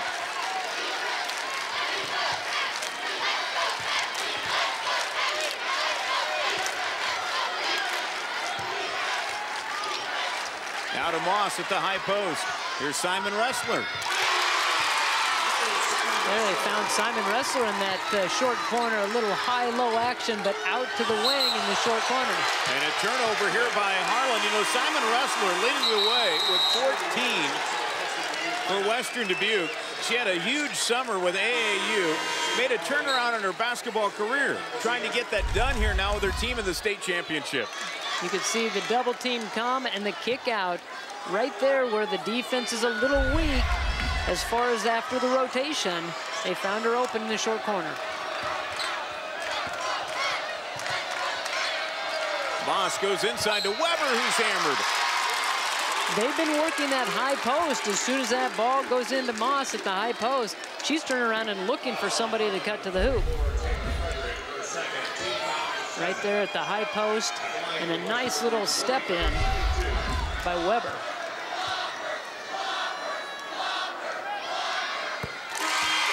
And calmly sinks to the free throw.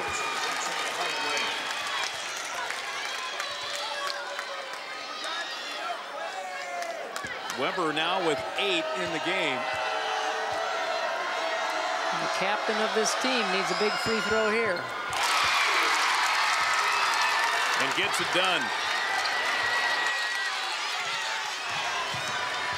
Here come the Cyclones out ahead. Shaven, great entry pass there by Mosier, who gets the assist. Shaven now with 22. How about Mosier just putting her head down and just driving right through the defense? Shaven sets up nicely. Enough of that clockwork. Get it done. Here's Moss getting it done. Now they're starting to get aggressive and putting the ball on the floor, attacking. It's a 5-point game, 2 possessions with 2:20 to play, with a developing situation here at Wells Fargo Arena in the Class 4A state championship. And the Western Dubuque bench telling them to come out and pressure. They do commit the foul there. Jordan Mosier will go to the line. I was going to ask you, when do you think they might start to foul? This is still a 1-and-1. They have a couple of more fouls before the double bonus. Well, she's played the percentages before, fouled a little bit early. And so you might as well put them on the line, see if there's a little pressure, see if they can knock them down. They didn't respond that time. Morgan Pitts back into the ball game here for the Bobcats. She'll be running the point. Big moment here for the freshman And for Western Dubuque, trying to make this a one-possession game. Here's the three. Got it! What a huge bucket by Lemziter. The UNI swimming recruit getting it done from the perimeter. It's a two-point game and a foul out front here by Western Dubuque.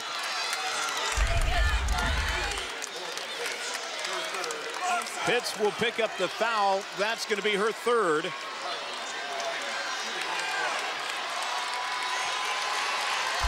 Well, they went to the fouling game early on. And Western Dubuque with an opportunity to tie it or take the lead with 1:38 to play. A little nerves setting in, a few jitters for Harlan at the free throw line. There's Moss at the top. Earlier in the game was taking that shot. And I think now they're going to be content to get her set up at the free throw line and let her distribute the ball. And Harlan fouls Lemziter, a 70% free throw shooter. That'll put Western Dubuque at the line. And the fourth foul committed by Taylor Wagner. Now 18 fouls against Harlan. Here's Lemziter for the 1-and-1. She's a team captain. We mentioned she'll swim at UNI.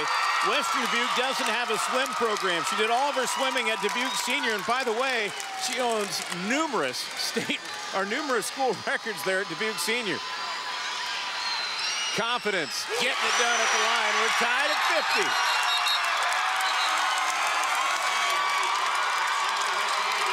An 11-2 run. Boy, howdy, Western Dubuque back into this one big time. Both sides, fans on both sides on their feet for this last minute and 23. Harlan owned the third quarter. Western Dubuque owns the fourth so far. And a timeout taken here by Harlan. With 1:14 to play, the Cyclones want to talk about it. Let's go to Harlan head coach Zach Clausen. Relax on the free throw line. Relax and shoot.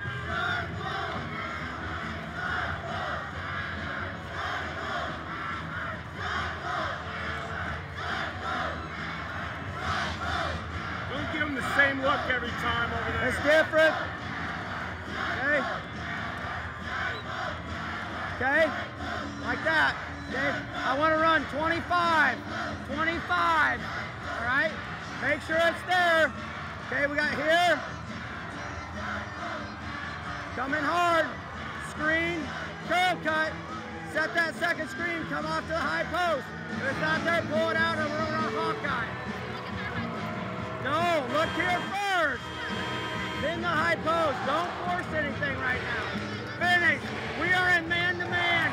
We need one stop. Score here, we need one stop. Team, 1 to 3. Minute 14 to play, tied up at 50. You know, Harlan has a team philosophy. To prove it, they printed it on a t-shirt. Just one word, relentless. Well, I'll tell you what, they need to be relentless right now. They set the play up. Harlan being led by Jess Shaven, who has a game-high 22. And they go to her on the block, and they get the bucket. They brought everybody up high. They had Shaven one-on-one down low, get her the lob pass, and you knew she was going to be able to reach up and get that. Can the Bobcats answer? Inside of a minute to play. Western Dubuque with 2 timeouts remaining. Harlan with just 1. Here's Simon Ressler. Looks to drive it, goes inside the lane. Got her shot altered. Will pick up the loose ball and will kick it out to Lemziter. And Lemziter fouled and will go to the line to try to tie it again at 52. Well, she calmly stepped there earlier, knocked down a couple. Another 2 opportunities for her to tie up this ball game. What a comeback by Western Dubuque. Jordan Mosier picked up the foul.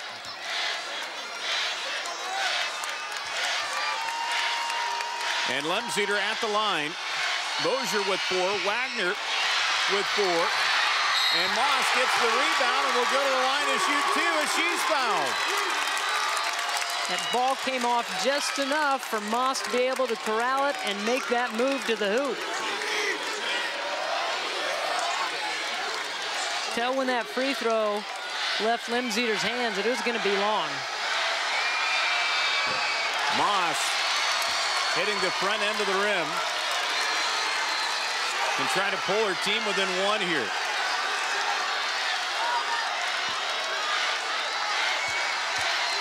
So if she hits this, you're going to see full court pressure. And they're going to try to either get a steal right away, and if not, I think you may have to try to foul if you don't get a 10-second call. And they do foul Klaver. She's the best free throw shooter that Harlan has out of their starting five at 84% on the year. And she made two key free throws against Carlisle in the semifinals.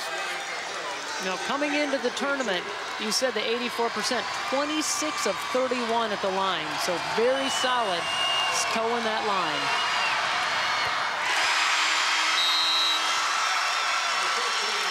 So Harlan, who had the large lead, had it dwindled down. It was tied up at 50, as it was a 13-point lead, and now a full timeout taken here by Western Dubuque.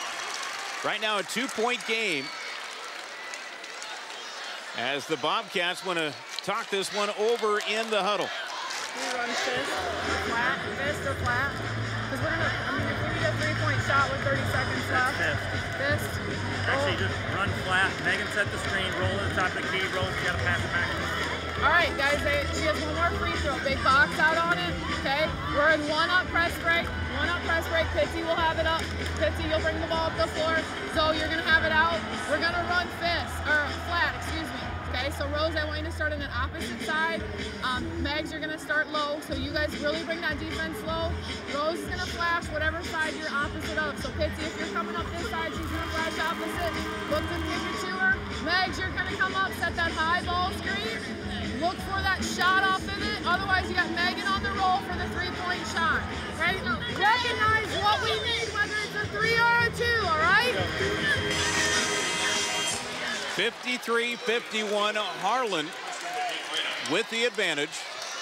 And back at the line after the timeout, Ellie Klaver.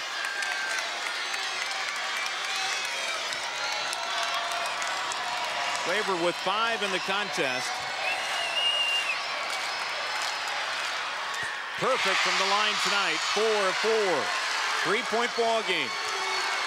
Do you foul here? Not let him get off a 3-point shot? Well, the Bobcats need to be urgent with the basketball. Simon Ressler. Here's Moss for the tie. Can't get it, and Shaven with the rebound. It's loose on the floor, and the Cyclones up with it. And Wagner fouled from the backside by Weber. 11.4 to play, and Wagner to the line to try to ice it. She'll be there to shoot 2. I think Western Dubuque got a good look at it. They got what they wanted. A 3-pointer from the top of the key, just a little too strong. I think those relentless t-shirts could be hot sellers soon.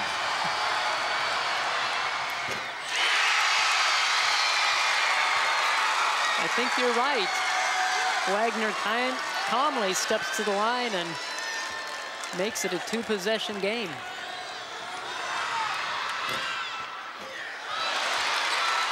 And here come the Bobcats, gotta hurry.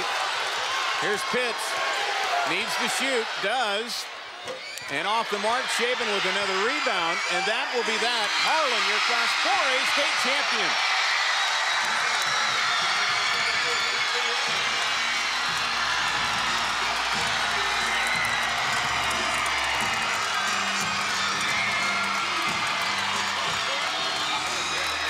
It took them 4 tries, but they get it done. Harlan with their first ever state title as they win it 55-51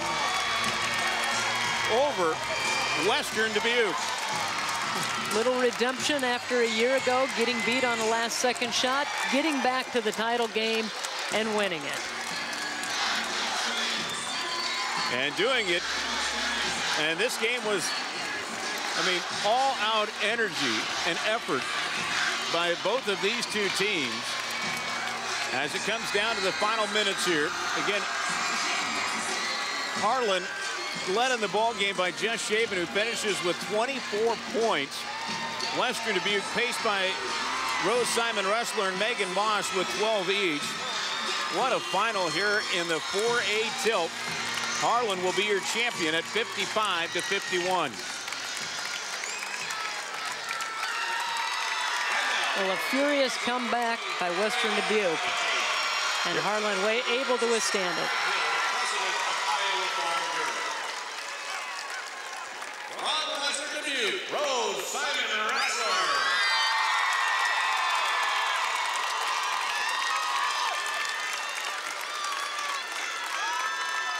From Harlan, Taylor Wagner.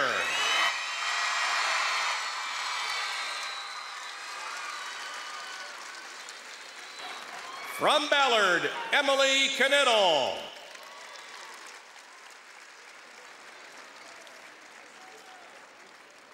From Carlisle, Mary Grace Watchell.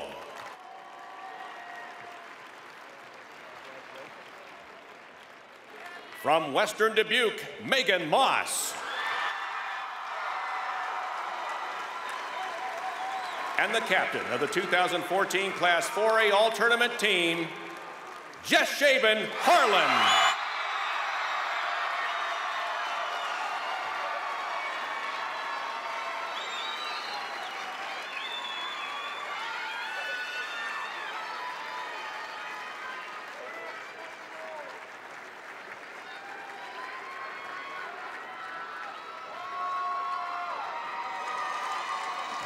So Harlan wins your championship here today, 55-51 in Class 4A. Now it's time for the presentation of the trophies. Presenting awards are members of the Girls Athletic Union Board of Directors, Greg Ebling, Greg Thomas, Kevin Elwood, and Mike Cormack. Your Class 4A runner-up, the Bobcats from Western Dubuque and Coach Amy Ostwinkle.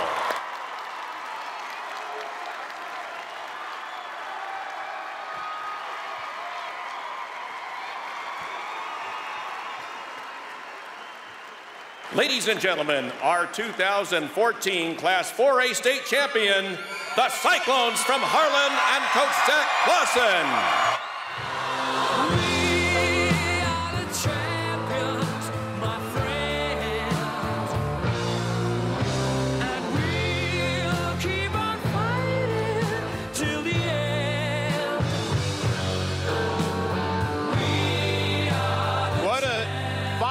Class 4A, Harlan wins it 55-51 as Western Dubuque made a late rally, coming back from 13 down to tied at 50, only to see Harlan hold them off to win by 4. Let's go to Paul Yeager with these game highlights. Paul. 2 for 2 on outstanding games here on the final night of basketball in Iowa on the girls' side. Let's take a look at these highlights. Another great one in Class 4A. Western Dubuque 23-2 coming in. Harlan 25-0 inside right away. Taylor Frederick, the layup, puts up Harlan 4-0. Then Rose Simon Ressler. She had a great game for Western Dubuque. That tied the ball game at 4. Simon Ressler says, I can spot up and shoot it too. And at the end of the quarter, it's tied at 13. In the second quarter, back inside to Jess Shaven. Nice play over the top of the defense. Then this time, it's Taylor Frederick. Another great post play on the inside. Frederick would finish with 8. Morgan Pitts gets the friendly roll. 27-26 Western Dubuque. It's a 3-point lead for Harlan at the half as we begin quarter number 3. Nice move into the paint. Simon Ressler with the shot. And then great inside-out ball movement for Western Dubuque there. Or for Harlan, that's Hannah Havoc. Inside, Jess Shaven. She gets the out-of-bounds pass to go. And we go to the fourth quarter now. Megan Moss splits the defenders, gets it to roll. She finished with 12. It's within 5 at this point. Big shot there by Western Dubuque, but out of the timeout, here comes Jess Shaben. She finished with 24 points for the Harlan Cyclones. And just like volleyball, they are basketball state champions. 55-51. Let's find out what the emotions are like down on the side, and let's go down to Laura Leonard. All right, Coach, congratulations on the victory. And last year, you got beat on a last-second shot. You get over the top this year. How does it feel? Oh, it feels amazing. You know, we played our hearts out last year, and we had that feeling in our head all year and in our stomach, and we didn't forget about it. And we said if we get the opportunity again, we're going to seize the moment, and we did today. All right, congratulations, Coach. And let's talk to Jess Shaben. And Jess, talk a little bit, first of all, about how it feels to get this title, and then tell me a little bit about that out-of-bounds play when the score was tied, when they got the lob past you. Oh, this feeling is just unbelievable. And when we were in that out-of-bounds play, Ellie she could tell that I was open, and she put it right where it was needed to, and it just went in, and it was awesome. Talk a little bit about how physical it was out there. It seemed like bodies were flying everywhere. Yeah, at this right now in the championship, it's always going to be tough, and they're a very good team, and they're very physical, and yep. Congratulations, you're a state champ. Thank you. Let's go back up to Paul. Thank you. And emotions are flowing tonight as Harlan wins the state volleyball tournament, and now they are state champions in basketball. We have played 34 games at the state basketball tournament this week. Number 35 is coming your way next. So thank you for joining us for the second game of girls basketball triple header here on IPTV Sports. We'll be back with more interviews, features, and, oh, by the way, basketball. Southeast Polk and Dowling Catholic tip off the 5A championship coming up here at 8 o'clock right here on statewide Iowa Public Television.